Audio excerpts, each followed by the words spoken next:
Olá pessoal, tudo bem? Mais um encontro, mais uma videoaula no meu canal aqui, Ítalo Fisiquer, aulas de física, certo? Videoaulas de física direcionadas para você que está se preparando para o Enem. Hoje, por exemplo, eu vou fazer 3 questões. A primeira questão é do Enem 2016 sobre eletromagnetismo, vou fazer o cálculo da capacitância. Na sequência, vem uma questão do Enem 2018 sobre ondas eletromagnéticas. E, por fim, uma questão do Enem 2019 sobre mecânica. Lembrando que a mecânica é o ramo da física que estuda o movimento dos corpos, preocupando-se em explicar a causa desse movimento. Ok, pessoal? Vamos lá para a primeira questão. Enem 2016, questão sobre eletromagnetismo.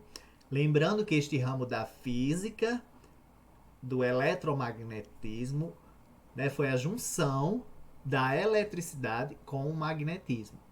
Isto ocorreu através de uma experiência muito importante, que foi a experiência de Ørsted, uma experiência bastante importante na história e filosofia da ciência. Vamos então para a leitura da questão. Um cosmonauta russo estava a bordo da estação espacial Mir quando um de seus rádios de comunicação quebrou. Ele constatou que 2 capacitores do rádio de 3 microfarad e 7 microfarad ligados em série estavam queimados. Em função da disponibilidade, foi preciso substituir os capacitores defeituosos por um único capacitor que cumpria a mesma função. Qual foi a capacitância medida em microfarad do capacitor utilizado pelo cosmonauta? Letra A, 0,10, letra B, 0,50, letra C, 2,1, D, 10, E, 21. Então, a questão que envolve aí um conceito novo, que eu não falei em nenhuma videoaula, sobre capacitância, né? Sobre capacitor. Então, vamos lá para o estudo teórico. Bem, gente, entrando aqui na parte teórica, eu pergunto para vocês, o que é capacitor?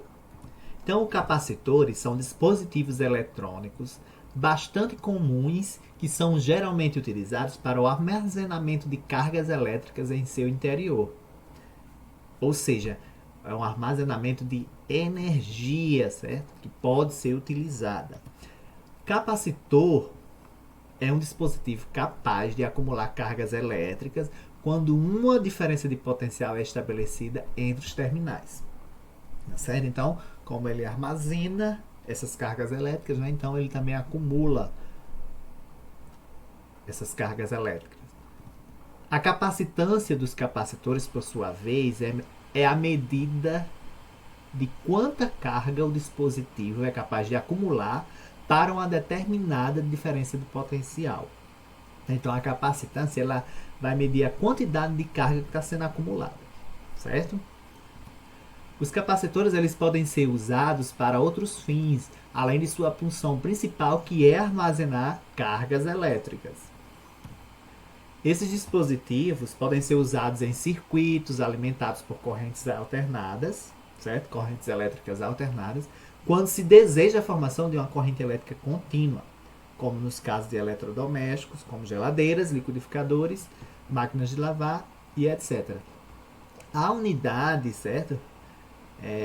De capacitância é farad. Visto que é capacitor, né, e sua importância, vamos agora para a associação de capacitores. Isso aqui vai ser de extrema importância, porque é através dessa explicação é que vocês vão responder a questão. É que nós vamos responder. A associação de capacitores é uma forma de organizar os capacitores, conectando-os de modo que a sua capacitância total mude para valores maiores ou menores. Quando associamos capacitores em série, a sua capacitância é dada pela relação produto pela soma. Quando associados em paralelo, as suas capacitâncias somam-se. Veja que é diferente de associação de resistores, é o oposto aqui, certo? Nós vamos ver. No caso aqui é uma associação de capacitores. Nós temos também a associação de resistores em série, paralelo, misto, assim como também nós temos nos capacitores uma associação mista, ou seja, capacitores em série e em paralelo. Vamos então para a primeira situação, que é quando os capacitores estão em série. Então, para calcularmos a capacitância dos N capacitores associados em série, por meio da equação seguinte, é necessário que resolvamos o MMC, o mínimo múltiplo comum, certo? O menor número positivo, entre os denominadores. Então, observe que a equação é essa, certo, gente? Essa figurinha aí, da fonte Brasil Escola, mostra justamente uma associação de capacitores em série, como é representado. C1 é o capacitor 1, C2 é o capacitor 2. Como calcular a capacitância equivalente, certo? Então, 1 sobre CEQ, CEQ é a capacitância equivalente, vai ser igual a 1 sobre C1 mais 1 sobre C2, mais 1 sobre CN. Quantos capacitores eu tiver em série, eu vou estar aí somando, né? No caso invertido, 1 sobre C1 mais 1 sobre C2. Ou mais 1 sobre CN. N capacitores que eu tenha em série, certo? Então, essa é a equação para se calcular a associação de capacitores em série, e é esta equação que nós vamos utilizá-la para resolver a questão. Inclusive, nós temos dois capacitores. No caso de uma associação de capacitores em paralelo, para calcularmos a capacitância, basta somarmos suas capacitâncias individuais, como mostra a figura, né? Como mostra aqui a figura, né? O exemplo de um circuito, né? Com capacitores em paralelo. E aí nós temos aqui mostrando a fórmula, né? Como mostra essa fórmula aí, a capacitância equivalente de capacitores em paralelos é o somatório das capacitâncias de cada um dos capacitores. Ou seja, nós temos aqui dois capacitores, a capacitância equivalente vai ser igual a C1 mais C2. Ou CN, N representa N capacitores que venhamos a ter nesse circuito. Beleza, pessoal? A associação em série de capacitores, nós vimos como que é calculada essa capacitância equivalente.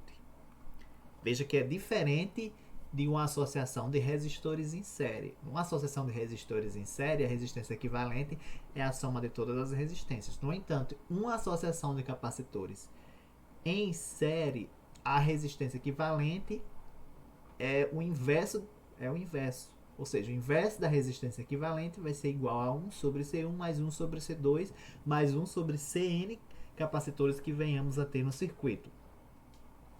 No entanto, aqui neste circuito nós temos apenas dois capacitores. Então, como nós temos apenas dois capacitores, essa capacitância equivalente pode ser calculada por essa equaçãozinha aqui. C1 multiplicando C2 sobre C1 mais C2. Certo? Então, você tanto pode calcular essa capacitância equivalente por este artifício, ou utilizando o formato mais correto para se calcular a capacitância equivalente de capacitores em série, ou seja, o inverso da capacitância equivalente vai ser igual a 1 sobre C1 mais 1 sobre C2. No entanto, vamos fazer aqui pelo artifício. A capacitância equivalente, então, vai ser igual a quê? 3 vezes 7, C1 vezes C2, sobre C1 mais C2, 3 mais 7. Fazendo as operações matemáticas, encontraremos a capacitância equivalente de 2,1 microfarad. Certo? Esse prefixozinho aí, micro, equivale a 10 a menos 6. A resposta da questão, letra C. Se vocês quisessem ter utilizado a equação, né, normal dos capacitores de séries, que é o inverso da capacitância equivalente, igual a C1 mais C2, pode utilizar que vai dar o mesmo valor. Ok?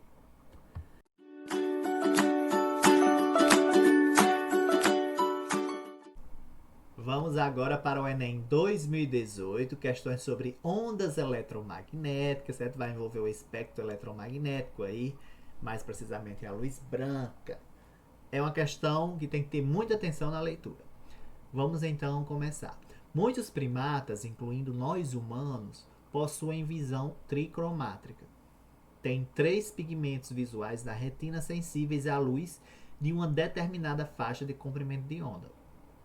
Informalmente, embora os pigmentos em si não possuam cor, estes são conhecidos como pigmentos azul, verde e vermelho. Estão associados à cor que causa grande excitação, ativação.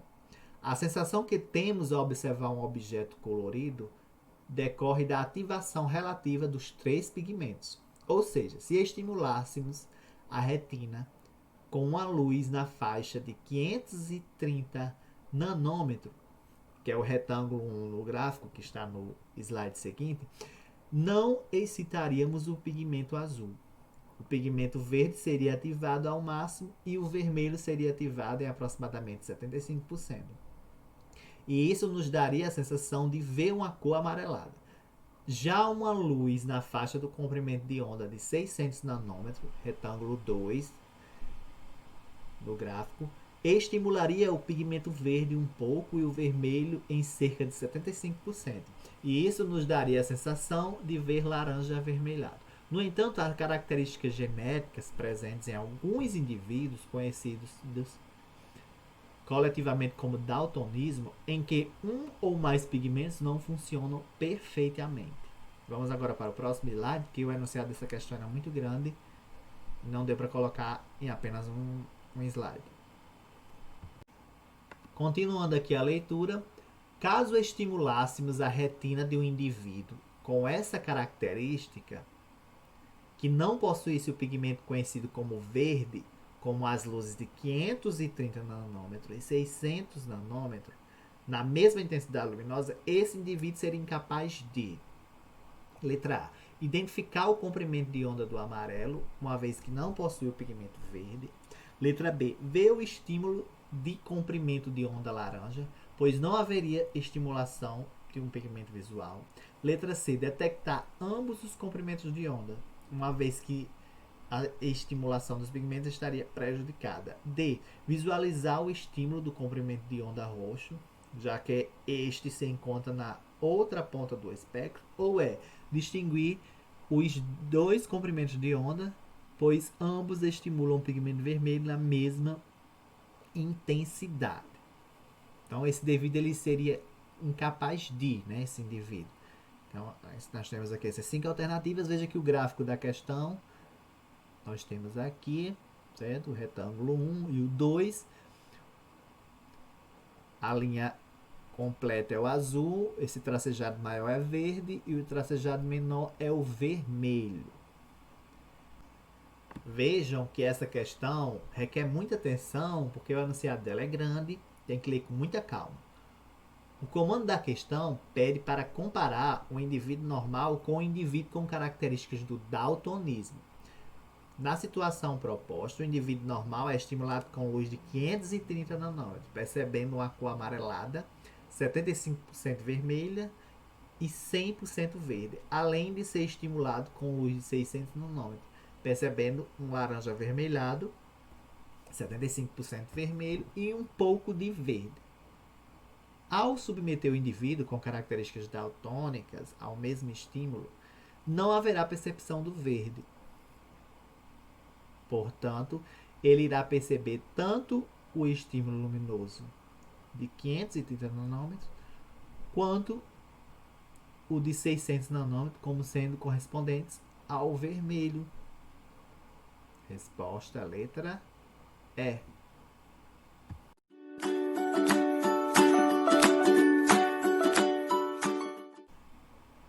Ramo da física mecânica, nesta questão do Enem 2019. Só lembrando para vocês que a mecânica estuda o movimento dos corpos, preocupando-se em explicar a causa desse movimento. E a mecânica, ela se subdivide em cinemática e em dinâmica.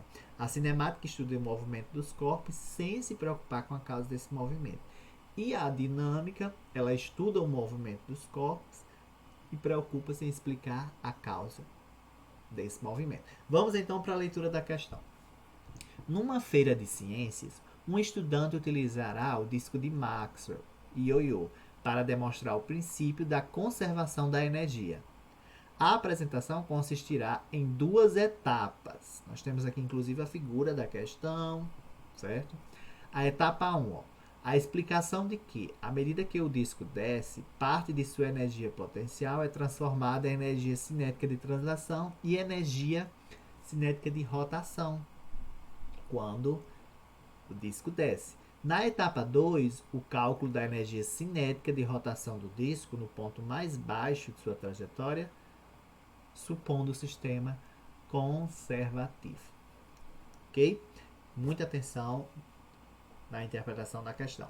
Ao preparar a segunda etapa, ele considera a aceleração da gravidade igual a 10 metros por segundo ao quadrado. E a velocidade linear do centro de massa do disco desprezível em comparação com a velocidade angular.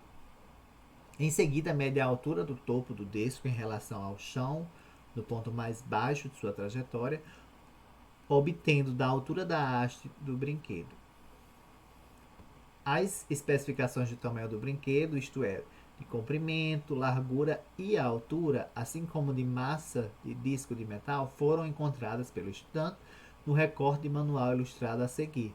Nós temos aí o conteúdo: base de metal, haste metálica, base superior, disco de metal, na figura, o tamanho do comprimento, da largura e da altura. Então, para resolver essa questão, nós vamos precisar apenas da altura. No caso aí de 410 milímetros. O resultado do cálculo da etapa 2 em Joule é, letra A, 4,10 vezes 10 a menos 2.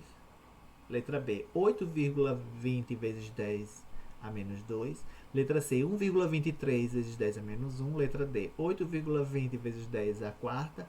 Ou é 1,23 vezes 10 elevado à quinta. Lembrando que ele quer saber o cálculo da etapa 2 em Joule. A energia, né? O cálculo da energia cinética de rotação do disco no ponto mais baixo de sua trajetória. Que mostra justamente aqui na figura da questão, né? Que o disco está lá embaixo. Supondo o sistema conservativo. Para resolver essa questão, tenho que lembrar para vocês o conceito de energia mecânica. Então, todas as formas de energia relacionadas com o movimento de corpos ou com a capacidade de colocá-los em movimento, assim como deformá-los, vai estar envolvendo a energia mecânica. E a energia mecânica vai ser o somatório de quê? Da energia cinética mais a energia potencial. A energia cinética nós calculamos de que forma? É C igual a mv ao quadrado sobre 2. Esse V é a velocidade. M é a massa, certo? A energia potencial, ela se subdivide em duas. Em energia potencial elástica e em energia potencial gravitacional. A energia potencial elástica é igual a K, x ao quadrado. Esse K é a constante elástica da mola. E x é a deformação sofrida pela mola. Deformação ou compressão. No caso, ao quadrado dividido por 2 aí na equação. A energia potencial gravitacional é igual a mgh. M é a massa, G é a aceleração da gravidade e H é a altura. Então, a energia mecânica é a soma da energia cinética mais a energia potencial. Então, vejamos o seguinte. De acordo com o enunciado da questão, toda a energia potencial gravitacional ela é convertida em energia cinética de rotação. A energia cinética de translação ela foi desprezada. A massa do disco de metal é de 30 gramas, certo? Na figurinha da questão nós temos essa informação. Então, ó, o que é que nós temos que saber? A altura, que é de 410 milímetros, e vamos passar isso para metro, porque ele quer a resposta de acordo com SI. Ele quer a energia em joule. E a massa, 30 gramas, vamos passar para quilograma, fica 30 vezes 10 a menos 3 quilograma. De milímetro para metro, nós vamos dividir por 1000, né? Assim como de gramas para quilogramas, também dividiremos por 1000. Como a questão diz, né, que a energia potencial gravitacional é convertida em energia de rotação, né, toda a energia potencial gravitacional, vamos aqui então utilizar a equação da energia potencial gravitacional. É igual a mgh. Substituindo os dados, veja que a altura aí, gente, é essa altura de 2h sobre 3. E pega justamente o disco lá embaixo, né, a superfície dele, até o ponto mais alto aí onde está preso, né, amarrado o disco aí, né, na figura da questão. Né? Vocês observem que tem aí a indicação, né, na figura. Então, substituindo aqui o valor da massa, da gravidade, que é 10, e da altura, né, que é 2H sobre 3. H é quem, gente? 410 vezes 10 a menos 3 metros. Fazendo esses cálculos, nós vamos chegar então que é a energia de 8,20 vezes 10 a menos 2 Joule. Resposta, letra B.